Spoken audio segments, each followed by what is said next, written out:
Coming up today, South Korea holds an emergency meeting as concerns rise. North Korea could launch another large-scale provocation ahead of Seoul, Washington military drills next month. South Korea's defense minister plays down concerns expressed by China that Seoul may eventually sign up to the US-led global missile defense system.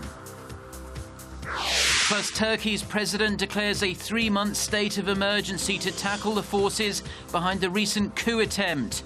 Stay tuned for these stories and more.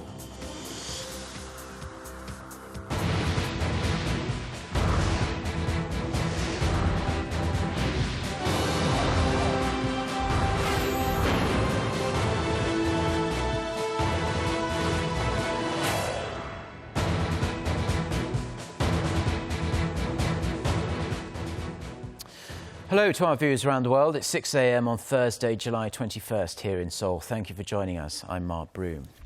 Our top story this morning, North Korea claims its ballistic missile launches this week were just a show of its military capability and intention, meaning there could be more to come. To prepare against any type of provocation, South Korea's military is on high alert. And an emergency meeting was held on Wednesday. Connie Kim has the details. South Korea is maintaining its high alert level as North Korea has forged ahead with another missile provocation. The chairman of the South Korean Joint Chiefs of Staff, General Lee Sun-jin, held an emergency meeting with his operations commander on Wednesday to gauge the possibility of abrupt small-scale attacks by North Korea following the regime's latest provocation on Tuesday. In an apparent protest against the U.S.-made THAAD unit deployment decision, North Korea launched 3 missiles into the East Sea early Tuesday morning, with 2 flying up to 600 kilometers far enough to reach all of South Korea.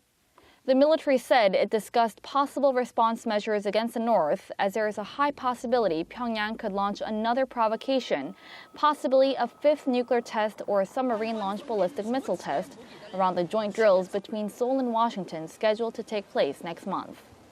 Pyongyang on Wednesday showed it was serious about engaging in possible attacks, confirming the ballistic missiles it lobbed into the East Sea were part of a drill aimed at preemptively taking out South Korean ports and airfields. North Korea said it purposely limited the firing range to simulate a nuclear attack, with Kim Jong-un at hand to provide field guidance to the drill. The pictures revealed by Pyongyang also show a map of the Korean peninsula with target locations in the southern part of Seoul.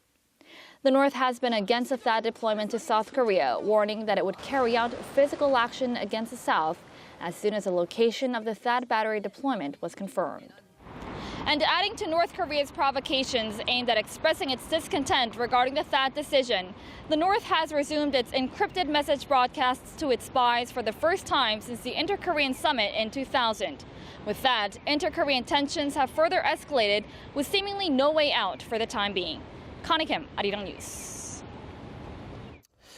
Now, South Korea's defense minister was in the hot seat on Wednesday on the second and final day of a Q&A session on Seoul's decision to station the US missile defense system known as THAAD in a southern part of the country. Our National Assembly correspondent Jim Young-gil with the details. Defense Minister Han Min-gu refuted concerns that the decision to deploy THAAD to the Korean peninsula means that South Korea will become part of Washington's global missile defense shield, a continuation of the policy set by former President Kim Dae-jung. Let me be clear, it is not joining the US MD program. THAAD will only be used for South Korea's defense against North Korea. We will not share any information with the US-led global missile defense system. Han noted that Seoul is developing its own missile defense program, Kill Chain, and the Korea Air and Missile Defense System, so there is no need for Seoul to join the US system. Prime Minister Hwang Kyo-ahn was also present for the session. When the main opposition Minju Party of Korea asked whether the U.S. had forced the THAAD decision, he said it was South Korea's sovereign military decision. The U.S. is a very important ally to us. It was our own decision to deploy the THAAD for our self-defense and for our survival. The party also expressed concerns about the possibility for diplomatic and economic retaliation from China and Russia, both of which are deeply opposed to the deployment. Meanwhile, the People's Party stuck to its stance that the deployment needs parliamentary approval, an idea the Prime Minister rejected again. The THAAD deployment is a serious issue that encompasses people's safety. Public consensus is required. The government should submit a motion for parliamentary approval.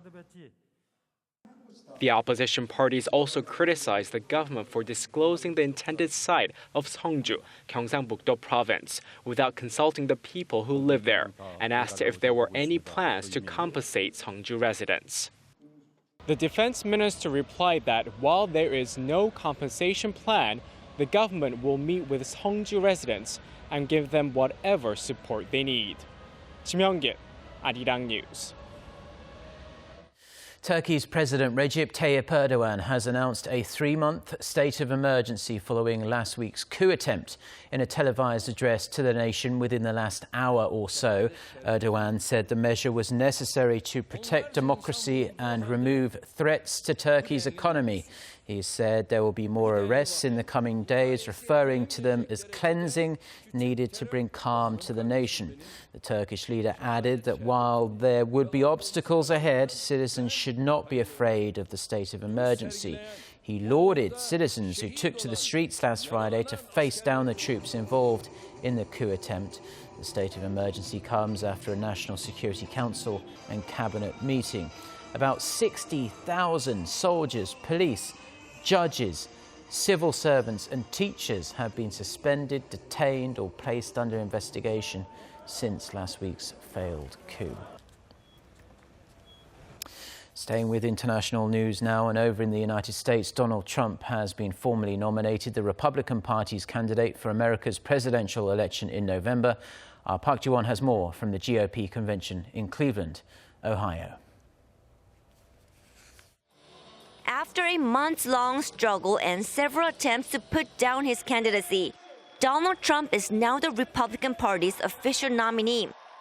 He easily earned the votes of more than 1,237 delegates, putting him over the threshold for the nomination.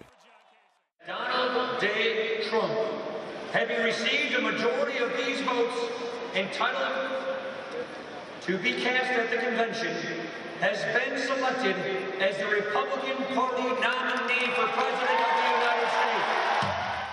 I'm proud to announce that Governor Mike Pence has the overwhelming support of this convention to be the next Vice President of the United States. Trump unofficially accepted by video message from New York. We're going to bring back our jobs. We're going to rebuild our depleted military and take care of our great veterans. The thousands of delegates from all 50 U.S. states assembled at the convention venue hailed their new nominee with standing ovations and chants of Trump, Trump, Trump. Of course, there are delegates whose first choice was not Trump, but in general, they seem to share the belief that Trump can bring the country new energy and growth. Donald Trump will formally accept the nomination in a speech on Thursday when he's expected to talk about his plans to strengthen security and boost the economy. Outside the convention hall, peaceful demonstrations by both Trump supporters and protesters took to the streets of downtown Cleveland to make their voices heard. I come out to support the candidate, Donald Trump. I believe he means what he says when he cares about America, as I do. I care about this country a great deal. I like our rights. I love our freedoms. I think both of them lack integrity, and they've proved that over the decades. And I think both of them will say and do almost anything to be president. The convention will run through Thursday evening, followed by the 4-day Democratic National Convention in Philadelphia next week, when its candidate for the White House, Hillary Clinton, takes the stage. Park Ji-won, Arirang News, Cleveland. Britain's new Prime Minister says the UK will not begin official negotiations on Brexit this year, as securing a sensible and orderly departure from the EU would take time. Theresa May was speaking in Berlin on Wednesday after talks with German Chancellor Angela Merkel, but May insists Britain will not walk away from Europe and wants to retain the closest economic links with the continent. Merkel said the stance was understandable, but urged more clarity on the timing. The German leader said she did not expect there would be any formal negotiations at this stage, but she said there was a need for a certain timeline. Merkel added that she hoped the UK would begin to define its principles with regard to the process of activating Article 50 of the Lisbon Treaty, the official legal mechanism for leaving. Now, the average annual wage for Korean workers went up in 2015, but a closer look reveals that employees in corporations earned more than their counterparts in small and mid-sized firms. For more on the numbers in detail, Lee Min-young reports. A report released by the Federation of Korean Industries on Wednesday says the average annual wage of Korean workers in 2015 saw a 1.5% increase compared to the previous year. But the already large wage disparity between large conglomerates and smaller companies have widened. Experts say that the widened wage gap between workers in large and mid-sized companies is partly due to the strong negotiating power of labor unions in large firms. Labor unions and employers normally negotiate on ordinary wages, and last year the range of this ordinary wage expanded by law, enabling unions and large companies to have relatively stronger bargaining power in terms of salary, as opposed to employees at smaller firms. Unionized workers at Korea's leading conglomerates such as Hyundai Motor have been going on partial strikes recently, and some say this may hurt workers of smaller companies, let alone the economy. Labor unions in conglomerates that are undertaking wage strikes can hurt subcontractors, which are mainly small and medium-sized companies, as they have to halt production lines.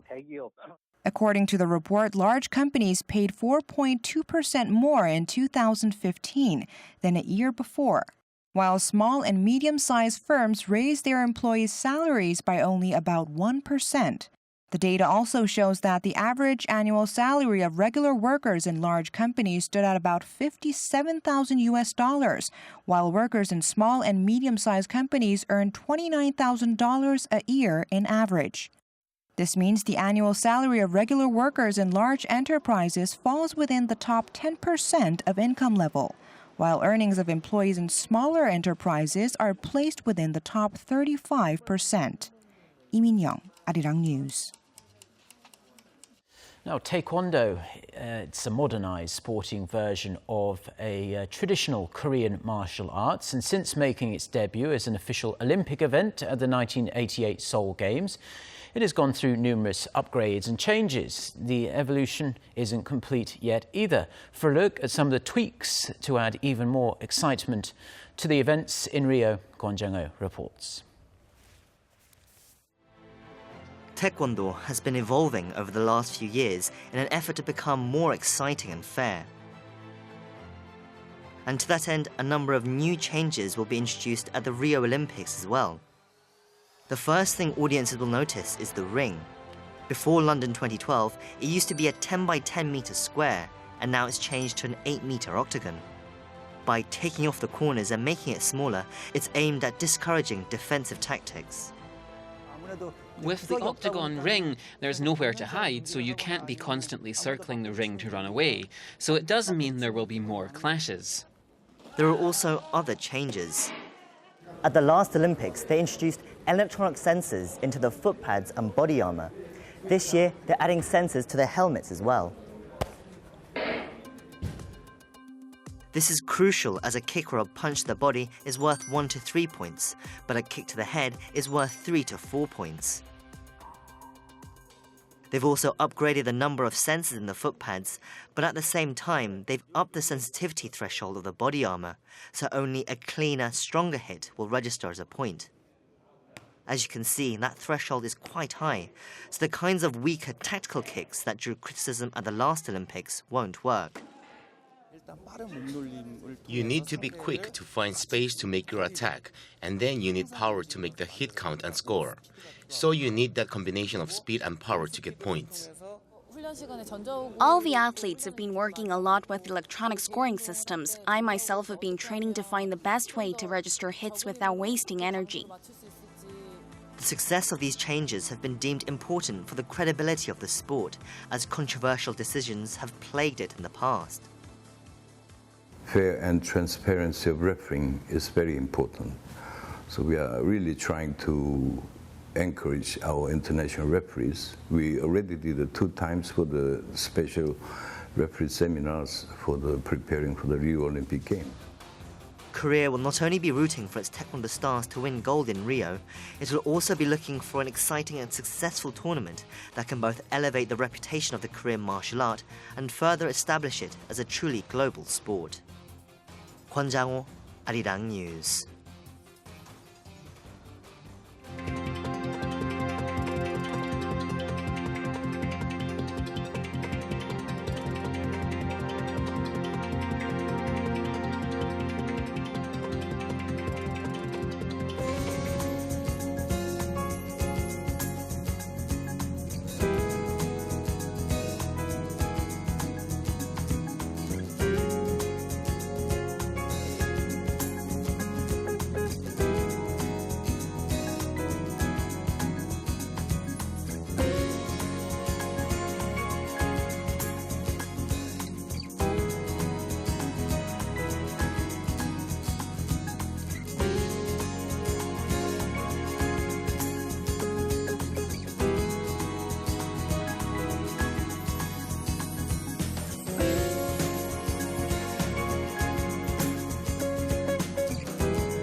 Well, that's all we have for now. I'm Mark Broom. Have a great day. Goodbye.